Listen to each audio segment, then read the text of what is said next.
प्रदेश में मंत्री बनने के बाद पहली बार नालागढ़ पहुंचे उद्योग मंत्री हर्षवर्धन चौहान। नालागढ़ पहुंचने पर मंत्री हर्षवर्धन चौहान का कांग्रेस कार्यकर्ताओं ने जोरदार स्वागत किया, जिसके बाद मेडिकल डिवाइस पार्क का मंत्री द्वारा निरीक्षण किया गया। वहीं उद्योग मंत्री हर्षवर्धन चौहान ने बताया कि वह आज नालागढ़ के मेडिकल डिवाइस पार्क का निरीक्षण करने पहुंचे। इस पार्क के निर्माण के बाद यहां के स्थानीय लोगों को रोजगार मिलेगा। साथ ही उन्होंने कहा कि और भी बीबीएन क्षेत्र में उद्योग लगाए जाएंगे, जिससे नौजवानों को रोजगार प्राप्त होगा।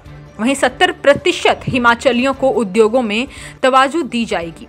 वहीं उन्होंने खनन माफिया को आड़ में लेते हुए बीबीएन में अवैध खनन करने वालों को चेतावनी दी है कि किसी प्रकार की ढील नहीं बरती जाएगी। वहीं माइनिंग विभाग के अधिकारियों को खनन माफियों पर सख्त कार्रवाई करने के निर्देश दिए। उन्होंने कहा कि अगर किसी भी प्रकार की ढील अधिकारियों द्वारा अपने काम में दिखाई जाती है तो ढील देना अधिकारियों को भारी पड़ सकता है। प्रदेश सरकार खनन पर जीरो टॉलरेंस की नीति अपनाएगी। वहीं प्रदेश कांग्रेस महासचिव हरदीप बावा ने कहा कि मेडिकल डिवाइस का निरीक्षण करने नालागढ़ पहुंचे हैं उद्योग मंत्री Harshvardhan Chauhan. Medical device park बनने से काफी लोगों को रोजगार मिलेगा। पिछले 5 वर्षों में भाजपा सरकार ने अपने कार्यकाल में मेडिकल डिवाइस पार्क पर निकल ध्यान नहीं दिया, लेकिन कांग्रेस की सरकार बनते ही उद्योग मंत्री द्वारा पार्क का निरीक्षण किया गया और साथ ही उन्होंने कहा कि मेडिकल डिवाइस पार्क का विकास कार्य तेज गति से चलेगा।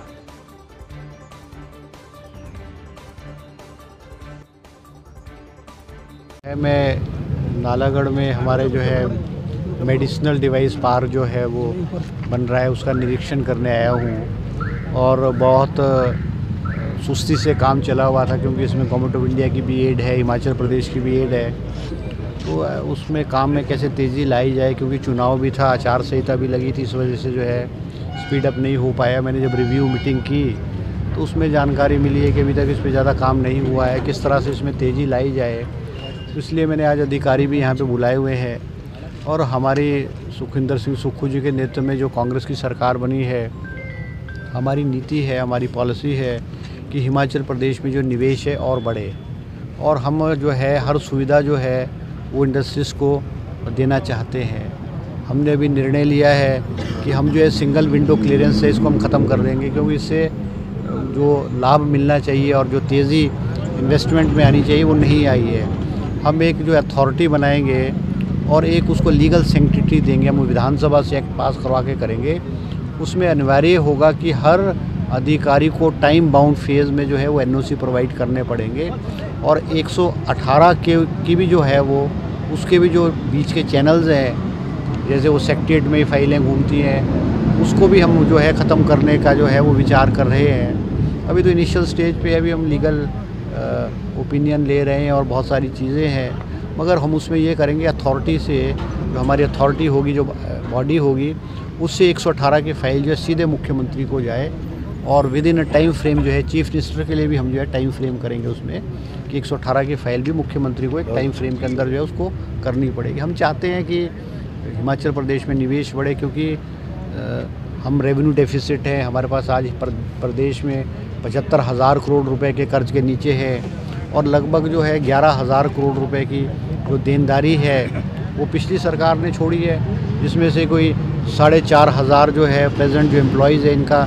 6th पे कमीशन का एरियर है, और 5,500 करोड़ रुपए की जो रिटायर्ड एम्प्लॉयज़ है उनका एरियर भी है, और कोई 1,000 करोड़ रुपए का जो है डीए महंगाई भत्ता जो है वो 2 किश्तें हिमाचल प्रदेश के कर्मचारियों को जो है वो ड्यू है, मुख्यमंत्री को सरकार को देनी पड़ेगी। तो हमारा सरकारी खजाना खाली है इस वक्त, जो है सरकार चलाने की जो है वो हमको बहुत समस्या आ रही है।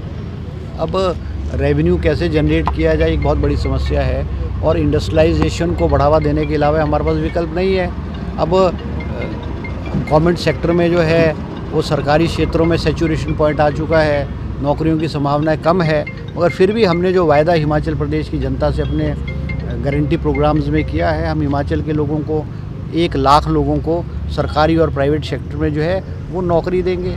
और हम ये भी कहना चाहते हैं कि जिस तरह से भाजपा के राज में प्लंडरिंग चली हुई थी, लूटपाट चला हुआ था, इंडस्ट्रियलाइजेशन इंडस्ट्रियों को डराने धमकाने वाला था, कांग्रेस के राज में वो चलने वाला नहीं है।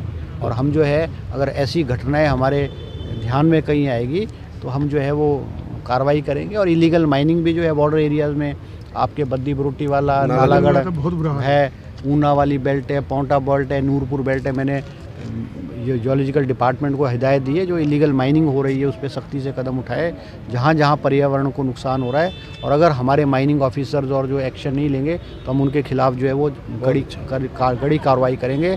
और मैं ये भी कहना चाहता हूँ कि इन इलीगल एक्टिविटीज़ में, चाहे माइनिंग है, चाहे इंडस्ट्रियलाइजेशन में धमकाने वाली खबरें है, चाहे हमारे अपने पार्टी के लोग भी करेंगे, हम उसको भी बर्दाश्त नहीं करेंगे। इसलिए हम चाहते हैं हिमाचल प्रदेश में जो है वो मतलब प्रो इंडस्ट्रियलाइजेशन जो है वातावरण होना चाहिए। हम चाहते हैं इन्वेस्टमेंट आए, यहाँ बड़े बड़े प्रोजेक्ट्स आएँ और जो भी सुविधा सरकार द्वारा दी जा सकती है हम जो है हिमाचल की सरकार जो है उनको प्रोवाइड करेंगे। ये बात आपकी ठीक है कि हमारे ये तो कागज़ों में शो कर देते हैं कि 80% एम्प्लॉयमेंट है, एक्चुअली 70% एक्चुअली जो है वो फैक्ट्रियों में नहीं होती है, ग्राउंड में नहीं होती है। मगर ऐसा है कि अब we have to study it. अब कई ऐसी भी प्रॉब्लम्स हैं क्योंकि कुछ कैटेगरी के लोग हमारे हिमाचल प्रदेश के उस कैटेगरी के लोग टेक्निकल लोग नहीं उपलब्ध नहीं होते हैं और कुछ ऐसे भी हमारे लोग हैं जो उस पर्टिकुलर वर्क नहीं करना चाहते हैं। तो एक हम कोशिश करेंगे कि हम कम से कम 70% हिमाचल प्रदेश के लोगों को जो है वो प्रोवाइड किया जाए। और ख़ास करके हायर लेवल पे अब ये जो मजदूरी वाला काम है या क्लरिकल का काम है, छोटे काम है, तो हिमाचल के लोगों को भी ये छोटे मोटे लगा भी लेते हैं, मगर हायर लेवल पे जो है वो हिमाचल के लोगों को नई नौकरियां देते हैं। हम कोशिश करेंगे और कड़ाई से जो है 70% की जो नियम है इसको हम लागू करेंगे।